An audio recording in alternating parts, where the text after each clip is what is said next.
Olá, turma. Aqui é professor Dario Vedana, aqui de jornalismo da Belas Artes. Eu estou aqui nessa segunda edição, uma série aí de 3 vídeos, então você está vendo agora o segundo vídeo aí para auxiliar você no ENAD do ponto de vista de jornalismo econômico, né, de conteúdo econômico que possa vir a cair na prova. Então, para esse segundo vídeo, eu preparei aqui para você 2 assuntos. Na verdade, é um assunto importante, que é a política macroeconômica, né? E aí a gente vai ter 3 elementos-chave, que é o PIB, né, o Produto Interno Bruto, a geração de empregos e a questão do controle de preços. Eu vou iniciar aqui a minha projeção, né, para que você possa acompanhar. Bom, primeiro fator aqui da política macroeconômica, né, os 3 objetivos principais da política macroeconômica. Primeiro, a questão da produção, manter o nível elevado e o crescimento rápido da produção. Esse é o objetivo das políticas macroeconômicas de uma nação. Segundo, é manter o nível elevado do emprego e o desemprego, ou seja, a demissão das pessoas de forma reduzida, né? O terceiro fator é manter os preços estáveis, para que não diminua o poder de compra do consumidor, da população. Como que o governo desenvolve, então, a política macroeconômica? Ele utiliza 2 elementos, né? Primeiro, 2 instrumentos, que é o controle aí da política monetária, né? Que é a compra e venda de títulos de dívida pública, né? Os financiamentos disso, do governo, né? A regulação das instituições financeiras, que é feita pelo Banco Central aqui no Brasil. A política fiscal ou orçamental, no qual há uma previsão aí de orçamento, de despesa pública e também despesa pública e arrecadação aí por meio de impostos. Bom, para a gente olhar um pouquinho desse cenário, né, como que a gente está vivendo. A gente já vinha numa desaceleração, então a gente olha aqui, no geral, já vinha uma queda de desaceleração em vários países, né, e regiões aí importantes. Então, em 2019, claro, quando vem a pandemia, esse cenário se torna mais desafiador e complicado ainda. Como que isso é medido, né? Então, essa desaceleração ou a aceleração, né, do mundial, ela é sempre medida por meio do PIB, que é o Produto Interno Bruto, ou seja, o que cada país produziu, né, em termos de produtos e serviços, né, naquele ano, num determinado ano, e aí a gente inclui todos esses produtos e serviços finais, todas as notas fiscais que são emitidas. A partir disso, dentro da nota fiscal, você tem os impostos, que é o recolhimento que os governos fazem, e aí você tem, então, um valor de quanto foi produzido em um país do ponto de vista de alimento, automóvel, serviços bancários, shows, bebidas, em tudo que é comercializado e é emitido nota. A gente vê que o Brasil vinha numa queda aí, né, do PIB. Ele teve uma queda, na verdade, 2015, 2016. Essa queda começou em 2013, né? O Brasil precisou pagar muito da sua dívida interna, né? E aí há um decréscimo, né, no país, há uma queda da produção, né, por conta dessa desaceleração e dessas dívidas que precisam ser honradas internamente.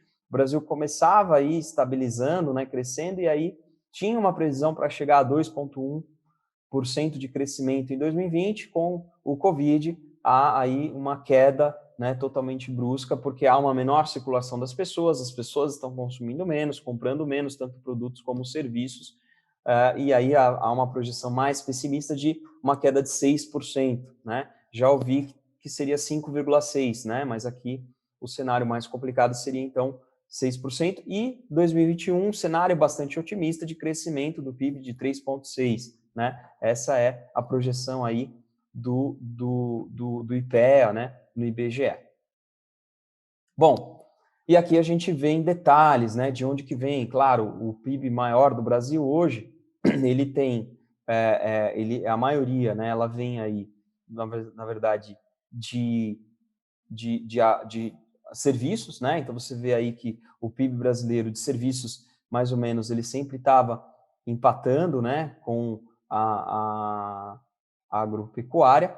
E aí você vê que num momento de cenário de crise, claro, a agropecuária se mantém, as pessoas precisam de alimento, você vê uma queda em serviços e uma queda na produção da indústria, né? Então, que é aí o terceiro setor no país. Mas há uma projeção aí de perspectiva de crescimento, também bastante focada no consumo das famílias, né? A gente precisa ver como que isso vai se confirmar e também o crescimento de exportações aqui do país, uma previsão aí para 2021.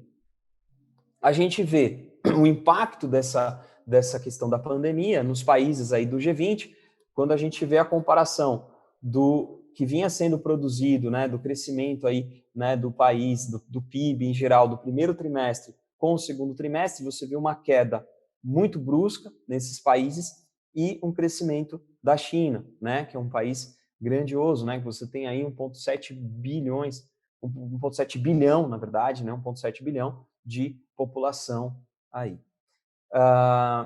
Bom, outro fator da política macroeconômica é a questão da geração de emprego, né? A gente vê aqui um desafio do país que está aí com uma taxa de desocupação, né, de pessoas que estão sem emprego formal, né, de 12, praticamente 13 milhões, né, que representa aí uma taxa de 12% de pessoas que não estão conseguindo encontrar um emprego. Você vê uma taxa de subutilização de pessoas também de 30%, e os desalentados, pessoas aí com situação de extrema, né, pobreza, 5,7 milhões. Né? Se você for olhar aqui nesse gráfico, a gente consegue ver em milhões que os dados que a gente colocou ali em cima, você vê 12,7, né, milhões aí.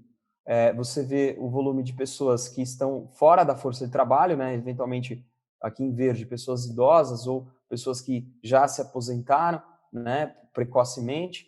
Você vê que tem ocupados aí trabalhando, né, girando a economia, 83,3 milhões, né, e o desafio do país é gerar, né, por meio das políticas macroeconômicas, emprego para essa empresa, essa população aqui que aí beira quase 12, né, quase 13 milhões de pessoas que estão sem emprego. A gente tem também um volume grande de pessoas que estão abaixo da idade de trabalhar, crianças e adolescentes, né, que em breve entrarão aí nessa faixa e vão disputar para estar ocupados, né, trabalhando ou eventualmente desocupado, buscando uma colocação.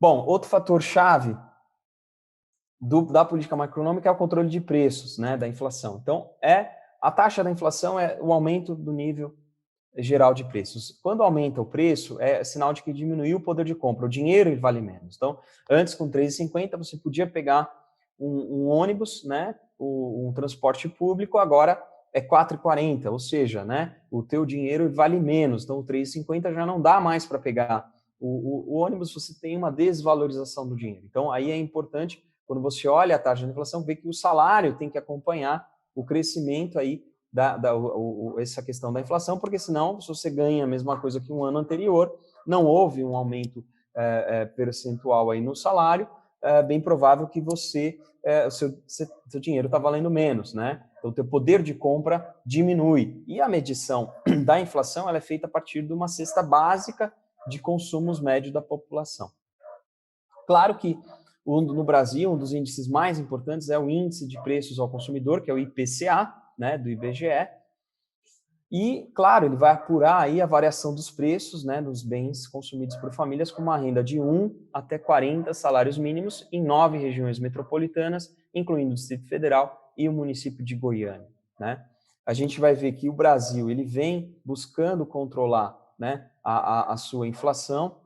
Então, a gente vê que o Brasil vem buscando controlar a inflação, né? A inflação no Brasil provavelmente chegará a 2,30%, né? E no Brasil, hoje, a principal forma de você controlar o índice aí da inflação é pelo IPCA, que é o Índice de Preços ao Consumidor Amplo, né, do IBGE, que vai determinar aí quais são as metas da inflação. Claro, vai apurar os preços do que foi consumido, dos bens consumidos aí por famílias com uma renda de 1 até 40 salários mínimos, e em 9 regiões metropolitanas, incluindo o Distrito Federal e o município de Goiânia. Se a gente for pegar um exemplo, né, de como que acontece, o que pode gerar esse aumento, né, no preço, por exemplo. A gente pega aqui o exemplo que aconteceu em 2020, foi a questão do preço do arroz, né?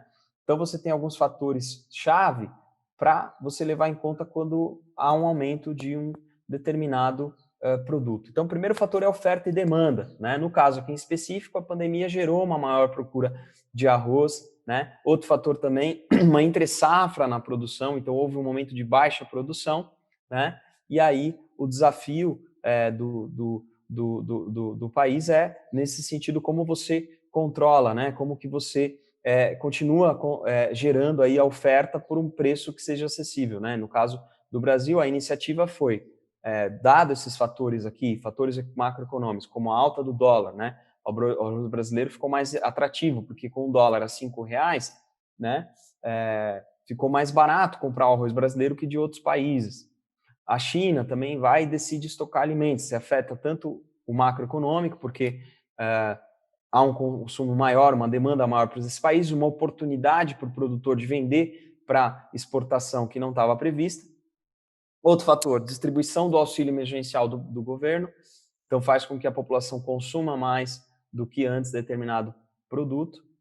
E você vê aí os produtores locais como essa oportunidade de venda para outros países, né? E eventualmente até poderia ter tido combinação de preços entre produtores, mas como que o governo tenta resolver isso, né?